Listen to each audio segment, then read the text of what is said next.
OK, takže želám všetkým dobrý deň. Pre dnešok som si pripravila recept na dezert. Je to pečený dezert, myslím si, že teraz túto jesennú alebo už skoro zimnú sezónu sa úplne hodí. Idú doňho totižto hrušky, ide doňho tvaroh a budú to zdravé celozrnné mafíny presne z týchto ingrediencií. Takže nech sa páči, poďte si so mnou pripraviť.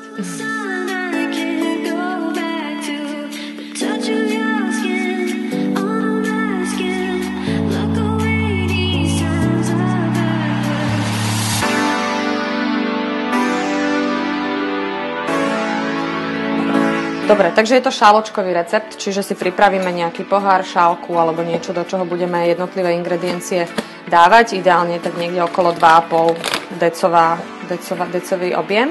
Takže začneme celozrnnou múkou. Môže byť aj špaldová múka, ale pre tento moment som použila hlavne teda celozrnnú. Takže bude tam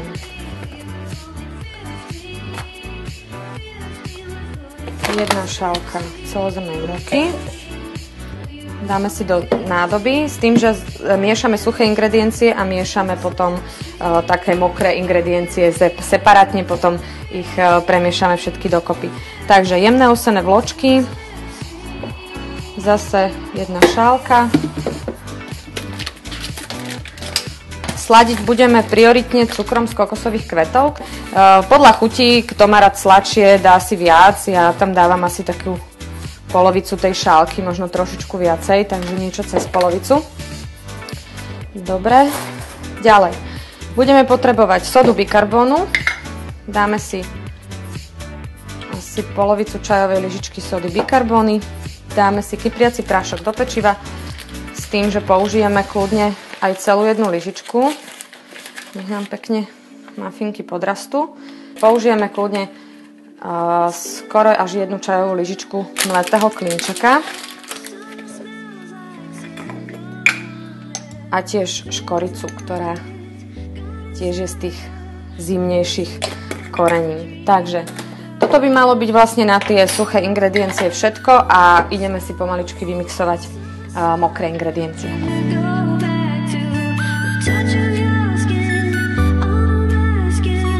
Takže recept teda pokračuje tzv. Mokrými ingredienciami, to znamená tým, čo ten recept celý zavlhčuje.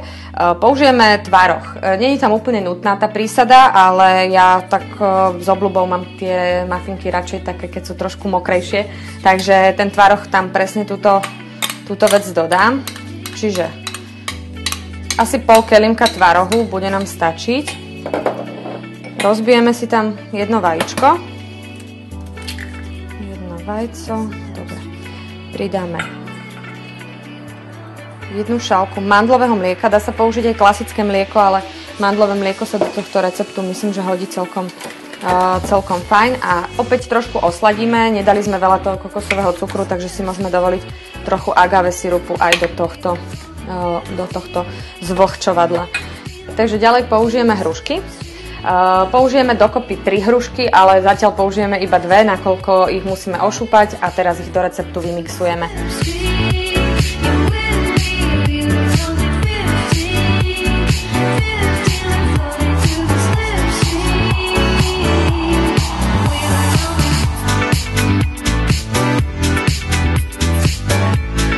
Takže máme domixované, všetky ingrediencie sú pekne hladké. Tak. A ešte tu máme poslednú šálkovú záležitosť a to je kokosový tuk. Takže použijeme kokosový olej, ktorý je mierne tuhý, takže si ho trošku zase rozmrazíme v mikrovlnke, aby sme ho nemali taký tuhý do toho receptu. Takže použijeme asi pol šálky kokosového tuku, dáme si ho roztopiť.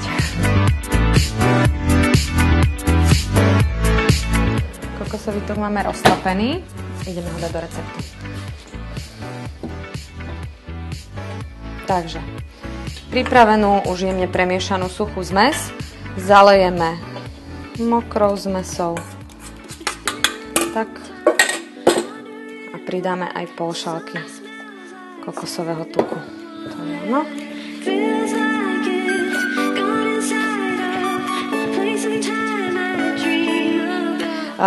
Zdá sa mi troška riedke cesto, možno som dala trochu viacej mandlového mlieka, takže si ešte nejakú jednu hrst vločiek sypeme do receptu, nech nám muffinky nie sú zase až moc mokré, keďže do nich ešte budeme vlastne vkladať čerstvé hrušky, respektíve teda nakrájané hrušky, ktoré budú vytvárať také veľmi chutné kúsočky a taktiež sušené slivky, ktoré budú nadrobno nakrájané vo vnútri v týchto muffinkoch. Takže cesto by sme mali, konzistencia je taká, aby sa dalo cesto relatívne dobre nalievať do foriem. Vločky trošku napijú ešte, takže keď teraz chvíľku ešte cesto odstojí, tak vločky trošku tej vody ešte vstrebajú do seba.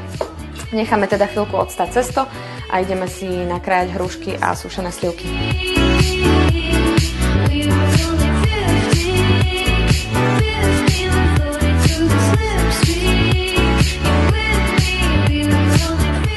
Hruštičky pripravené. Super. A ešte si nakrájame aspoň hrst sušených sliviek.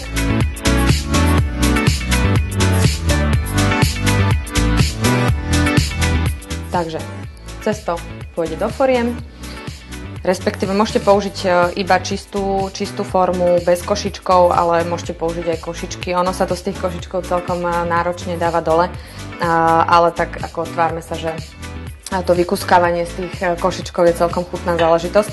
Takže budeme dávať po lyžiciach cesto do muffinovej formy.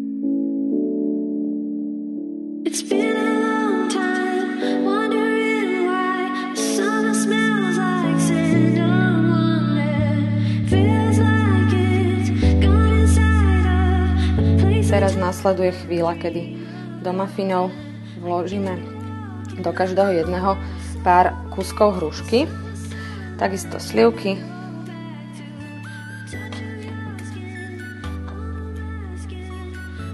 a doplníme až na vrch cesto.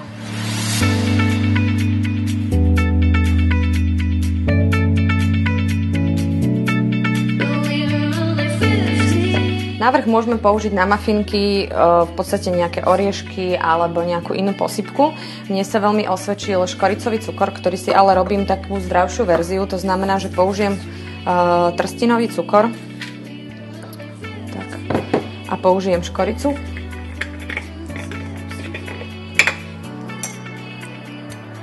Tak.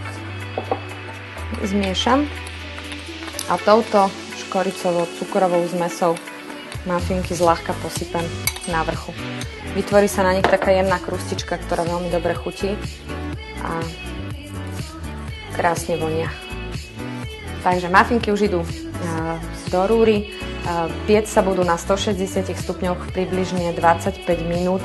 Pozrieme sa potom, ako budú pekne vyrastené, prípadne či ich netreba trošku dopiec na vyššej teplote. Takže uvidíme. Na teraz ich vkladáme sem, zatvoríme a budeme čakať.